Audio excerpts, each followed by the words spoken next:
The closer your opponent is to you, or the closer they feel like they were to you based on the outcome, the more they're going to think they can win. That gives them confidence. DreAllDay.com. Talking that mindset of competitiveness.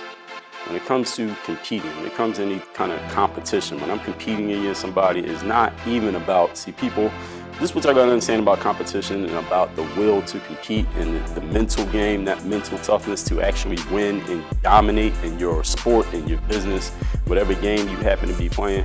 You gotta understand that the people who play this game on the highest levels, the people whom you look up to, or the people who seem to always be winning, or it seems like no matter what their quote-unquote competition does, they still figure out a way to win. What you gotta understand is that those people are playing a game on a higher level. They're playing a game on a level that everyone else is not even playing on. That's why nobody else can win, even though they may try, even though it may seem like somebody has a chance. Maybe somebody even based on appearances or based on perception of certain people, maybe someone may seem to get the upper hand on certain people at some points. It seems like the same people seem to always be winning. And again, this doesn't have to be sports. This can be in business. This could just be in conversation. This could be in a courtroom with lawyers. This could be on a debate team. The people who win the most are playing the game on a completely higher level.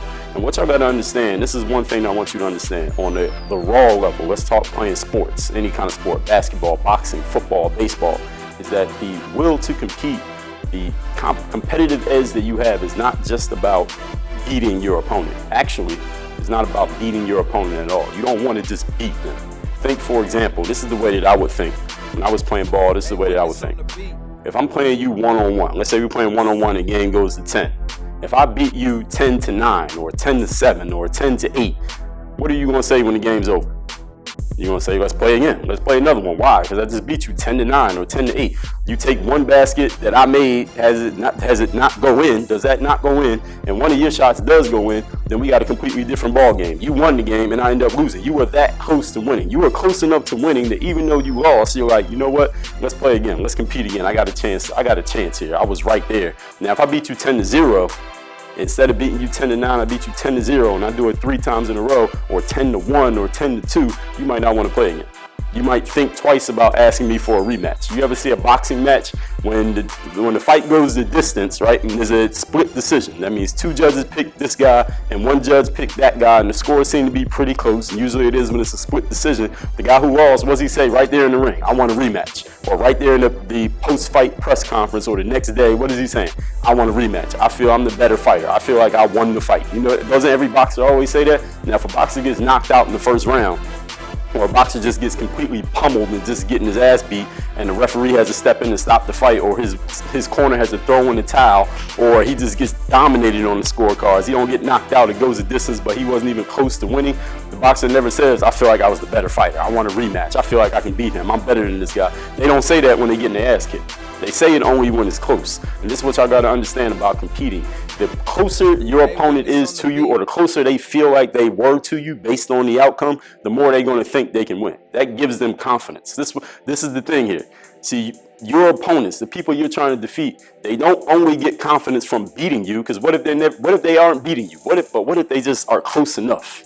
What if they're close enough that they're like, I almost got him. All right, that didn't work. Oh, I almost got him. That didn't work. Oh, I almost got him. That didn't work. And they stay close enough that they feel like they're within grasp of you. They have a puncher's chance, as they say in boxing. They got a puncher's chance to win. As long as they feel like they have a puncher's chance, they're going to feel like they can compete. They're going to feel like they're on the same level as you.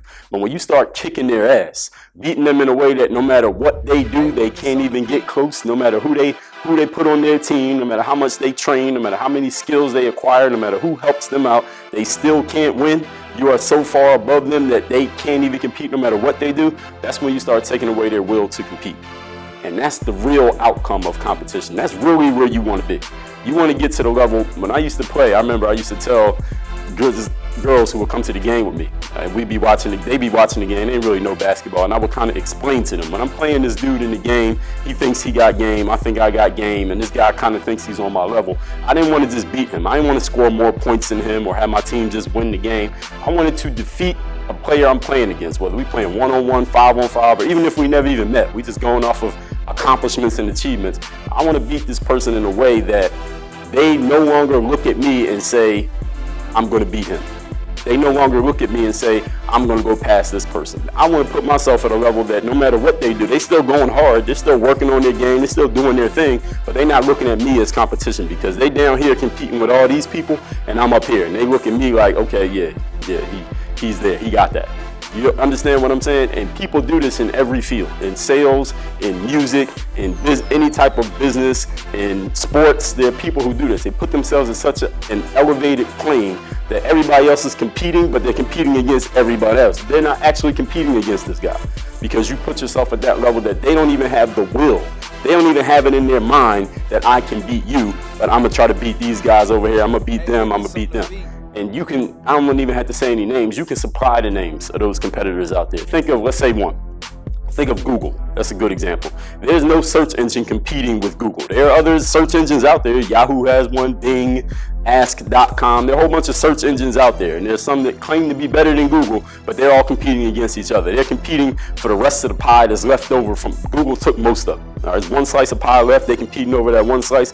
Google has the rest. Why? Because Google is such a dominant force in the space that everybody else is competing for the crumbs. They're competing against all these others, but nobody's up here. They don't have the will to compete against Google. They don't have the resources, and they don't have the market share to compete against Google. And it's the same thing again in sports. You take away somebody's mentality, take it out of their mind that they can ever beat you again. Take it out of their mind that they even want to play against you again. That before the game, they're all thinking about you. Like, damn, how am I going to beat this person? I remember what he did to me last time. And this is what a lot of you are in the wrong position right now.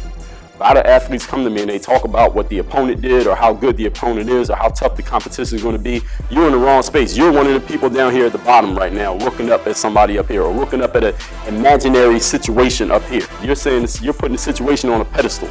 It's this many players, the coach does this guy's better than me, these guys have more experience, they play better in games. Every time you think that, forget saying it to me, forget writing it down, even when you think it, you're putting that situation, whatever it is, if it's a person, place, thing, a thought, you're putting all of it on a higher plane, and now you're down here competing with the minions. You're down here competing with the masses. You can never get up here until you start playing a different game. And the different game is, you're going to play at a level so high, and I'm talking not just the way that you physically perform. You understand? I'm not just talking the way you physically perform, but you're going to perform at a level mentally, because everything that comes from your mind is going to manifest itself through your body and through your actions.